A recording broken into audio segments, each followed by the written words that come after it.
श्री स्वामी समर्थ. शुभ सकाळ सगळ्यांना. चला तर पाहूया माझ्या किचनमध्ये आज काय चाललं होतं. माझ्या मुलाला खायची होती पावभाजी, म्हणून मी ज्या आहेत त्या घरी भाज्या अशा मस्त कापून घेतल्या, स्वच्छ अशा धुवून. आलं लसूण टोमॅटोची मी पेस्ट करून घेतली छान अशी आणि पावभाजीला फोडणी दिली. तोपर्यंत आमच्या आहुने तिकडून पावसुद्धा घेऊन आले होते बाहेरून. म्हणजे आहेत ते मसाले घालून मी छान अशी पावभाजी बनवायला घेतली.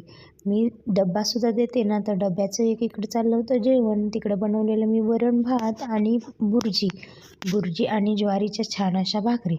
तर सगळा स्वयंपाक एकसाथ चाललेला होता आणि मुलाची घाई चाललेली की मम्मी कधी होणार पावभाजी बनत होती. जे आहेत ते मसाले घातले मी.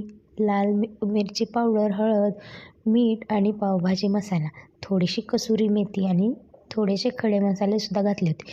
इथं छान अशी पावभाजीची भाजी शिजली होती. मग मी मस्त अशी मॅश करून घेतली त्या पावभाजीच्या भाजीला छान अशी. तिकडं फोडणीसुद्धा आपली छान अशी शिजत होती रटरट. तोपर्यंत माझी पावभाजी मॅश करून झाली आणि मस्त अशी पावभाजी मी कढईमध्ये घालून घेतली.